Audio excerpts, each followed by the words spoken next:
Hello Marvel Contest of Champions community, my name's JT, my in-game summoner name is Yeti. This is actually the first video that I've ever done about the game, so I hope you guys will take the time to watch it and find it useful. A little bit about myself: I've been playing the game for a few years. I've been part of the same alliance the whole time. We're a lower tier alliance. Now I know a lot of people would recommend bouncing around alliances for better rewards, but I'm one of those people that stays loyal, stays true, and I've really enjoyed watching the group grow as I've played with them.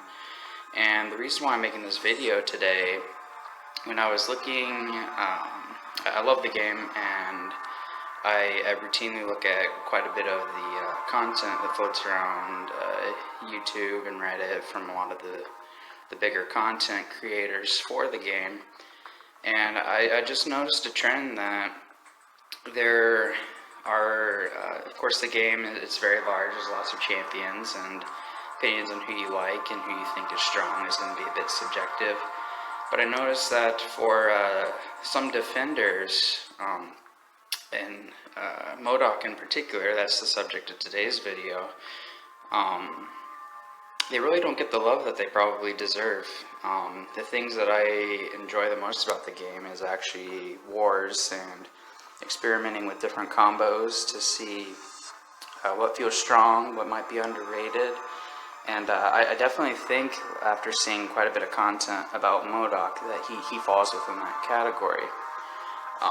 Now, most of the content that I see as far as tier lists, they'll rank him as a decent defender, not quite as good as he used to be, since there's so many counters now in the game for auto-block champions. You know, your Killmongers, your Corvus Glaives, your even Blade.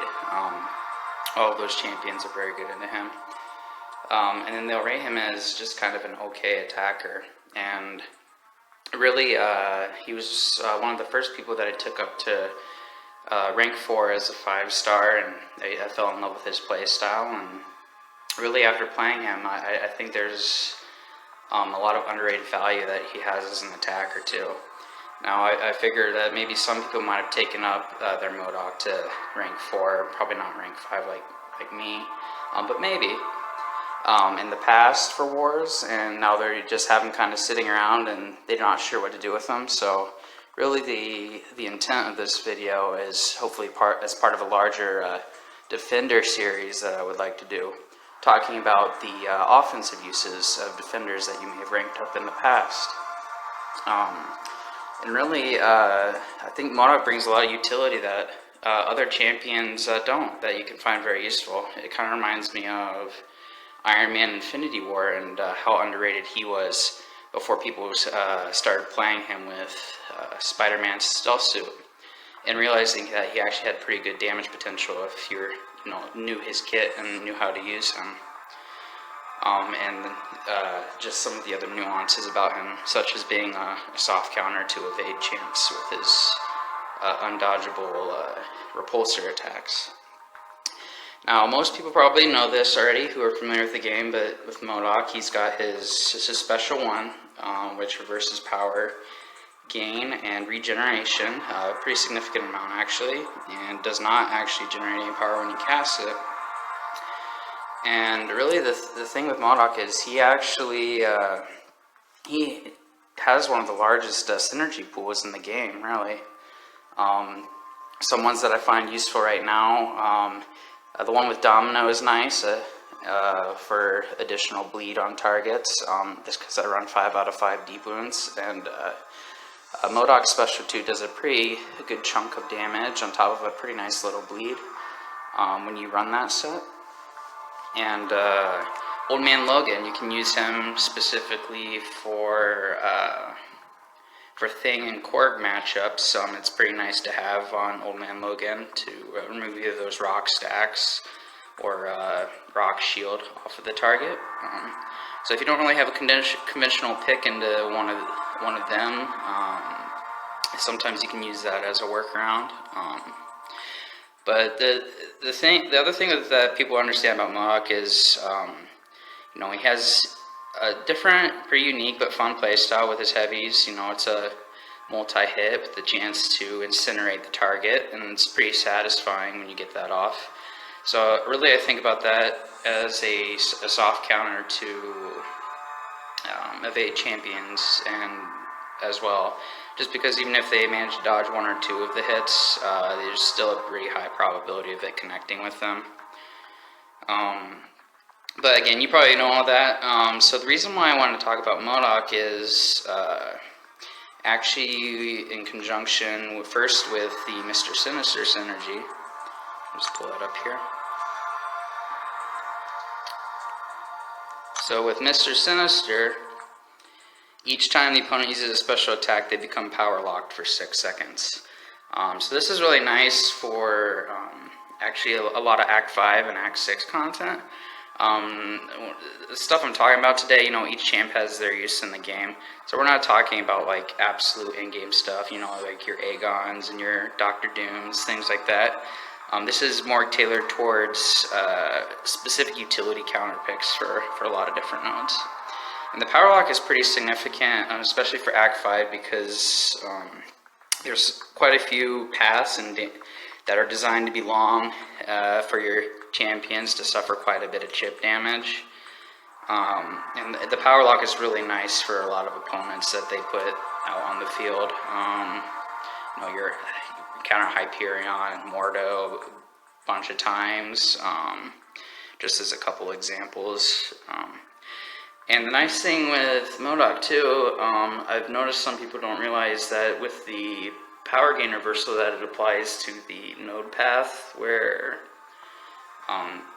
if you use a special to gain a bar of power, it'll reverse that too. So instead of getting an extra bar of power, you can drop them down to 0 and control those fights extremely easily. Now, what I used to do for some of the past, because I'm more of a practical player. If I have the resources to beat something, I'll go after it, but if I don't, I'll wait. So I went ahead and played up to Cavalier so I could get the additional resources, and then I later went back and played Elder's Bane to finish that up later on after I got some additional better pulls. And M.O.D.O.K was actually my main carry for getting through most of the pass. I used a variation of the Mr. Sinister M.O.D.O.K synergy with, I used Heimdall in the original 4. Now that synergy, if you dash and hold back, you will regenerate a portion of health back based off of your missing health. So that was really nice. I guess, a lot of people don't like M.O.D.O.K on offense because he doesn't, or he can sometimes take a bit of chip damage if you're not dexing or dodging back, and you're either parrying or blocking a lot of things. But using that actually allowed me to overcome a lot of that. I even used M.O.D.O.K for a majority of the Thorns path. I believe that was in Act 5, if I remember right. And it overcomes some of that sustained problem that some people might have. And then I just used it as a spot for a high-powered attacker. Normally it would be from you and Duza. Poison immune has high damage. And it just made the content pretty easy to clear. And I think the thing that often gets overlooked with M.O.D.O.K is the synergy at the bottom. Mr. Fantastic and Dr. Octopus. Now some people already use Dr. Octopus with M.O.D.O.K for the ones that combo of 15 or more is reach and additional attack. They'll pair that with another Mastermind combo if it's with these. Usually, so they get like 30% attack on a combo of 15 or more. I actually prefer to use this one. And combine it with Mr. Fantastic on their Octopus. And this is, in my opinion, is why I think a lot of it, personally, a lot of tier lists should consider M.O.D.O.K the same as those Iron Man and Vinwars as far as offensive utility. So I'm going to let it here real quick.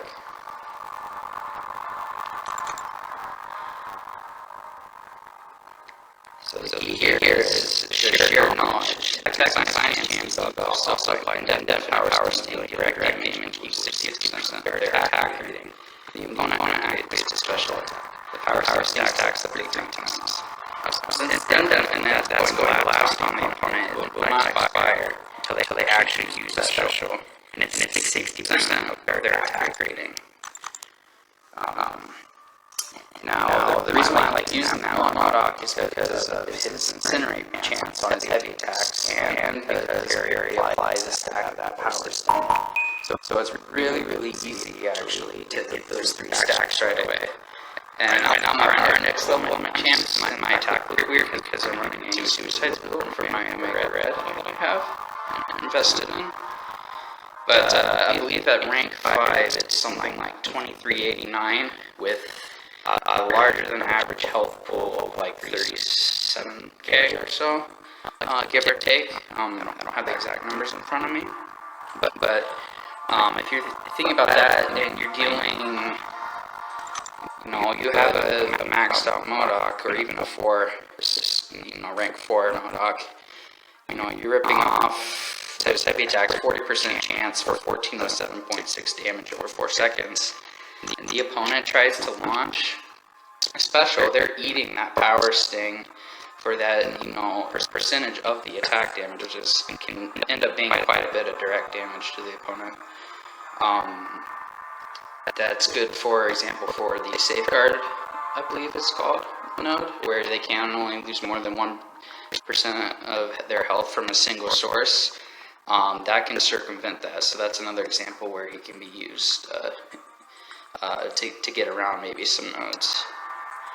Now the disposable part of this 5-team synergy is probably Ultron. You can replace him with someone else if you want, but I like keeping him just because of the 5 hits for a crit instead of 7 with M.O.D.O.K. It just gives him a little more consistent, more reliable damage, and a little bit of critical damage for the Ultron too. So the reason why I think this is actually one of the most underrated utility teams in the game, if you're looking at it as a whole, you have 4 tech science champions, and then you also have a mutant champion for decent class coverage across your team. You have 4 champions who can all easily apply debuffs for that triple stack power sting, and it's just based off of their attack damage, like the percentage of that, every time your opponent uses a special. Now the reason why I think M.O.D.O.K in particular benefits the most from this is because in conjunction with the M.O.D.O.K Mr. Sinister synergy, power lock them. So you're power locking them off of every special they use. They're taking a bunch of extra damage. You can do combo damage back into the opponent for free while they're power locked. And you can just adjust based on the situation that you need it for. So let's say you don't want to use your special one. The opponent launches a special, they take a bunch of damage. And then you're free to launch your own special too, which also does a bleed damage usually on the attack. That adds more power sting stacks on top of that. So you're very much getting the launch off special 2, special 3s for free. You get a pretty big window to trade back. There's really not a lot of champs that do that, that also have built-in reversal on power gain and regeneration. Now, some of you are aware Dr. Octopus is also in the right hands extremely good as a power locking champ. I have not been fortunate enough to draw a 5 or 6 star of him yet, but I do have my 4-star version of him here. And yeah, he benefits quite a bit from it too. Things like power lock, petrify, anything like that will also apply those power stings. So you have 4 champions that can benefit from that. Mr. Sinister and Ultron also benefit from that power lock, so you have 3 champions on your team who can power lock off of specials. Plus Mr. Sinister can block unblockable specials as well, which is a nice thing. He's another underrated attacker that I would like to talk about in the future. Once you have a high sig level, I've only got 39 points in him on mine right now. Ultron, his bleeds are easy to stack that as well. You get the cauterized damage off of your specials with bleed stacks on them. So he benefits quite a bit from it as well. And then kind of the cherry on top is actually Mr. Fantastic. And he probably benefits more from like the synergies that he has with the other Fantastic Four. But one of the underrated things about him is his pre-fight and cross-fight abilities. And the nice thing is, since your other teammates can benefit from some of those, especially the pre-fight ones, where you can either reduce their regen and power gain effects, decrease their defensive combat power rate, or you can affect their debuffs where it's less effective against you and yours are more effective.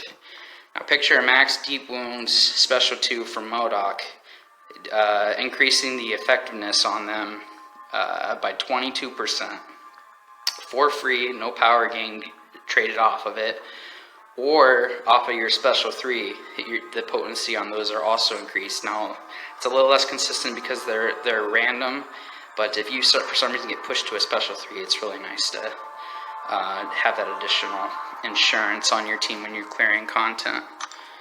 So really, if you think about it, having a team like this, you can pretty much meet any variety of situations that you might run into, other than like the super duper long fights that you encounter late in the game.